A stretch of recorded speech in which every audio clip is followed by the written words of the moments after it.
Hey guys, gwyned here, bringing you a quick deck tech for this mono blue standard pauper deck. Obviously this was recorded pre the release of Magic 2014, so none of those cards are necessarily included in this. But this is the list that I played in the Best Deal event that took place a couple weeks ago, and just thought I would take this chance to run you through it real quick. Deck is like I said, a mono blue deck. Everything just one color, which is really nice. Makes it real quick to play, and it lets you get away with only running 21 lands. You've got mostly just basic islands here, along with 3 Haunted Fengraf. These prove really nice just to get a little bit more card advantage.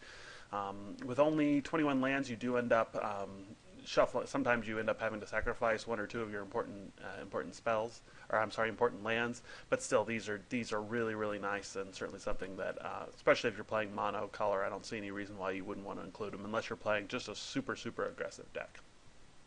And really, this deck is fairly aggressive. It runs 24 creatures, but it's more of an aggro control build, which basically means while you're playing a lot of creatures, you also have some control elements to help protect and back them up. So real quick, let's kind of go over, and I'll just start with the 1-drops, and we'll work our way over. This deck plays quite a few 1-drops, as it turns out, mostly creatures. You've got 3 Cloudfin Raptor here. This is a really nice little card. All the other cards basically in the deck, or most of the other cards in the deck, turn this on, help it to evolve, and you can actually evolve it up pretty large.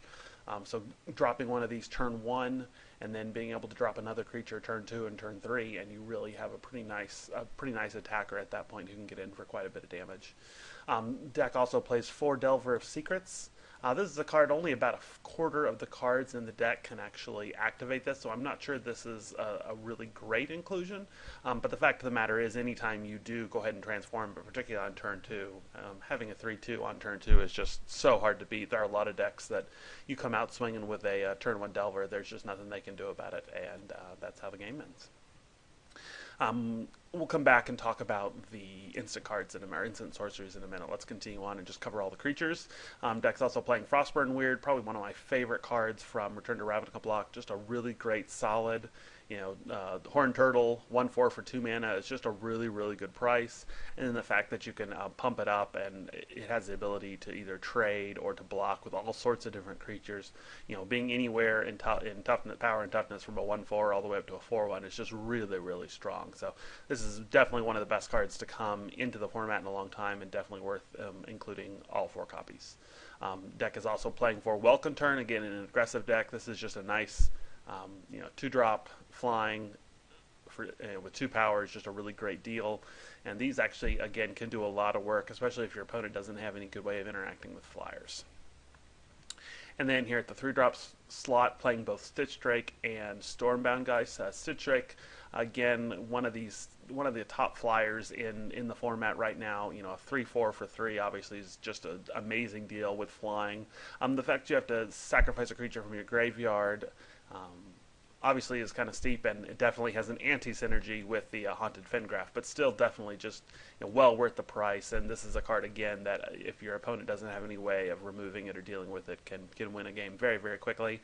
Just a great attacker, great blocker, definitely one of the strongest cards in the format. And then Stormbound Geist, while not as good, the fact that it can the fact that it has Undying and comes back as a 3/3 is really good. It basically forces your opponent to have to kill it twice, which can be really strong. It certainly is weak to Pillar of Flame, where they can come in and exile it from the game and not let it return with its Undying. But outside of that, it just is a really strong card, and definitely worth including here. And then finally, at the 4-drop slot, playing 2 copies of Mistraven. Again, this is just a really nice tempo play. You've got a 2/2 flyer, basically for 2 and a blue, and then it's also got an unsummon attached to it, and you can unsummon your own creatures, you can unsummon your opponent creatures. You do have to watch out for these if you're ever in the opportunity where it's the only creature on the battlefield. It just returns itself, so that's not so great, but definitely a very solid card. And then also included this Nephalia Sea Kite, a 2/3 flyer for 3 and a blue. Wouldn't normally be something you'd want to play, but the fact that this has flash makes this playable, particularly in this deck.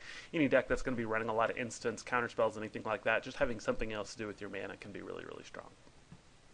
So just real quick, let's look at the creatures as well. I've got 2 copies of Silent Departure. The fact this is a sorcery makes it not as good as something like Unsummon, although it has a lot of the same utility, obviously. But the fact that you can flash it back really helps make up for the fact that it's only sorcery.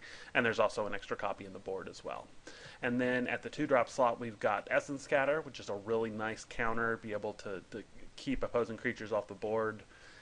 Especially if they're getting some kind of card advantage off of them, just being the ability to shut them down is really, really nice. And then Think Twice is also really nice for those times where it looks like you have a counter again, or you really are holding it up, and then at the end of your turn, your opponent doesn't play anything, and you still have the ability for the same mana cost to go ahead and draw a card, and then later be able to flash it back. So again, just makes sense in this particular deck. And then I'm also playing a single copy of Hands of Binding. Just a really nice tempo play there, the ability to not just tap down a creature, but continue to keep it tapped down over the long term. Put this on one of your flyers. It can be really, really good. Obviously, in a situation where you don't have a pretty good board presence already, it's not really that helpful, which is why I only have a single copy, but there are certainly instances where it can be really, really good. Then the deck also is running 2 copies of Cancel. Again, just nice to have a hard counter in the deck so that you're able to deal with just anything your opponent can throw at you. And then finally, a little more card advantage. We've got a Mass Components, probably my favorite draw spell. The fact that you get to draw 3, and with only the price of having to put 1 card on the bottom of your library, it can actually be really, really good. A lot of times you can draw 3 and then just get rid of a land, either one you had in your hand or one that you drew that you don't need. But you've always got a card in your hand that you don't need, at least almost always. And so this card really almost practically reads draw 3. So it's just really, really good. It's unfortunately at sorcery speed, but still definitely a really, really good card. And then for the sideboard, this was definitely just something I kind of threw together. Didn't put a lot of thought into this. Got 3 copies of Kraken Hatchling. This was one of my favorite cards from Zendikar. Just a really nice solid. If you're playing against anything that's aggressive, dropping a 0/4 for 1 blue mana is just really, really good. There's very little a real aggressive deck can do, especially with 4 toughness. It's really tough for an opponent to break through that.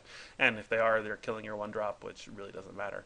Mizzium Skin's a really nice card against anyone who's playing a lot of removal. The fact that, again, just for 1 blue mana, you can sidestep any removal, and then if there's ever an opportunity where you need to protect a whole bunch of your 1/1s or anything like that, you've got the ability to protect all of them for 1 and a blue, which again is just really good. As I mentioned, single copy of Silent Departure, got a copy of Dispel.